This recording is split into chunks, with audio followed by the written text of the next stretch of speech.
Good morning, good evening, good afternoon guys, welcome back to my channel. I hope that you guys are having a beautiful day, and today we're doing something slightly different. This is new to my channel, so lately since I've been at the pool, I've been reading a lot of books. Just for my free time, I've had the time to read, and obviously mental health is one big thing that I've opened up to on this channel lately. So I thought I would give you my top 8 favourite mental health related books. Now 4 of them are fiction, 4 of them are non-fiction, so that you guys have exactly what you're looking for. So without further ado, let's go.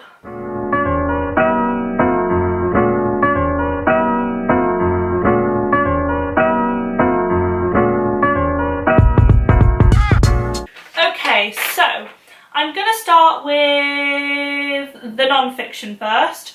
So I'm looking at my sheet because I've got a little list, and I'm going to look at my Goodreads. I have no idea what my name is on Goodreads, but it'll be on the screen. Go ahead and follow me if you want. I tend to post a lot of book reviews on there and things like that. So what did I say? Fiction? Non-fiction? Fiction? We'll go with fiction first. No we won't. Yeah we will. Okay. My first fiction book that I want to recommend is, where is it?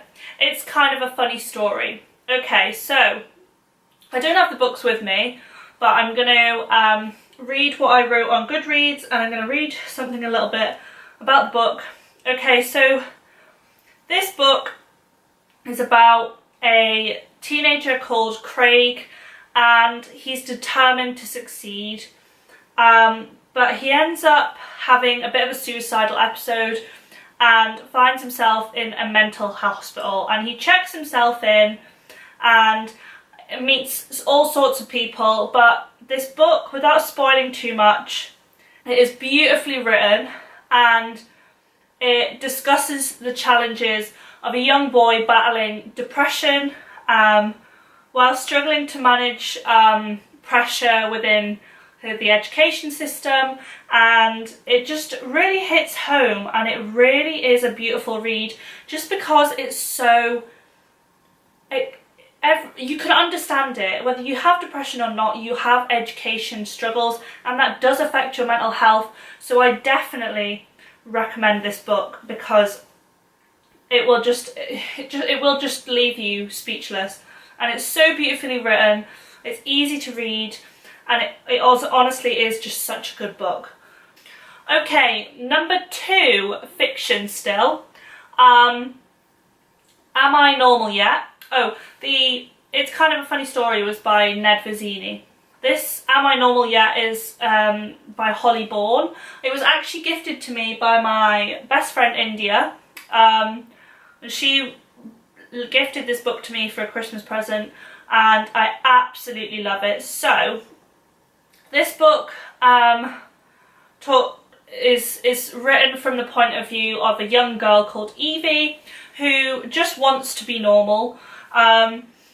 She takes medication for her OCD and battles all sorts of teenage problems such as school and friendships and relationships and all sorts of things, and she just wants to be normal.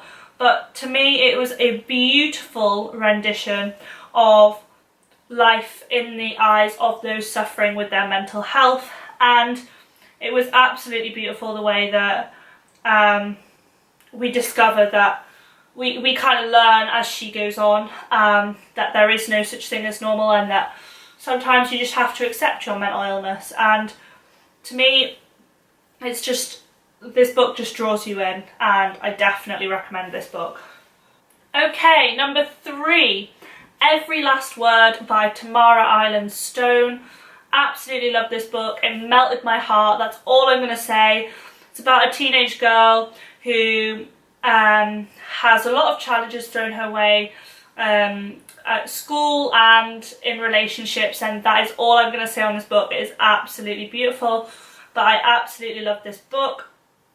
To begin with, I kind of struggled to get into it, but once I got into the first couple of chapters, it was definitely like, it just sucked me in. But the main character basically has OCD, and she, I'm not going to say too much more because I feel like I'll spoil the story, but definitely worth a read. I love that book. And my fourth one is obviously Turtles All the Way Down by John Green. Absolutely loved this book. As soon as it came out, I got my hands on it. And it's a book about a girl battling OCD, which I love because John Green openly battles with OCD and anxiety, and therefore like we get a very specific view, and it's a very realistic view of life with OCD. But the main focus of the book isn't her mental illness. It is this slight bit of almost like a detective vibe to it, and there's a bit of mystery, and alongside this she battles her mental health, which kind of to me reflects day-to-day life.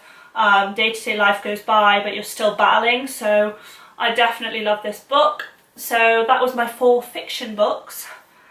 Okay, my 5th recommendation is an autobiography, and it's slightly mental health related, slightly not, but I think it does because it shows a lot of mental strength, and it shows a lot of battles that a person can go through despite the fact that they're so well known. So my 5th book is Ant Middleton's First Man In.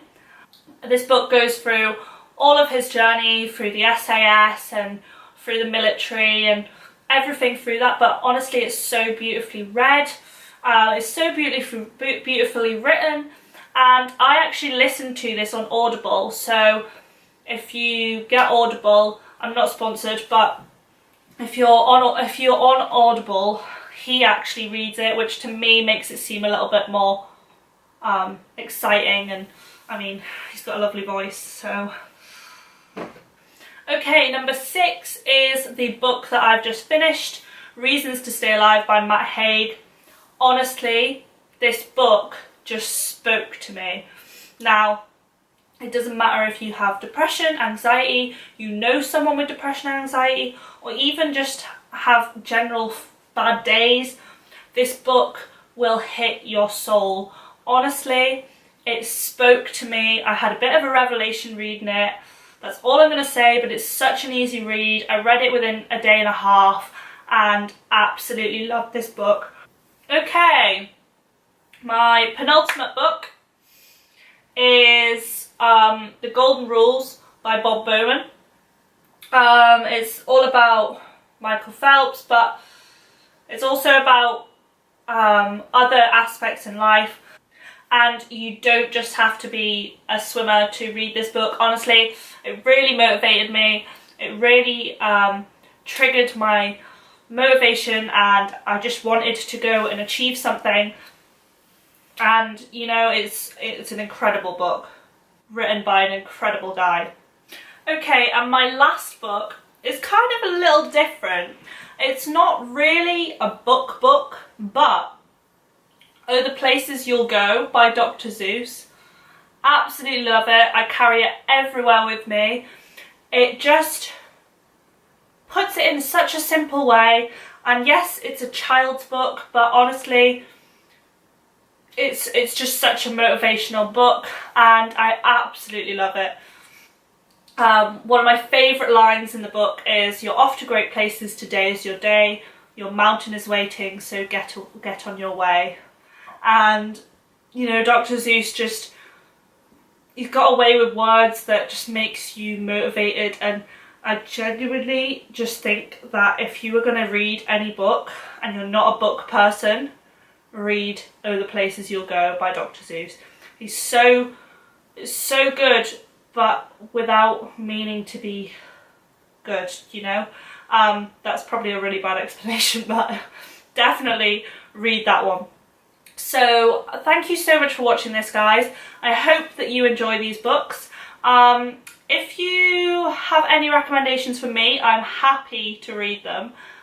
please comment below and give this video a thumbs up because it really supports my channel, and click that subscribe button to join the family, ring that bell, and I will see you guys in the next one. Bye!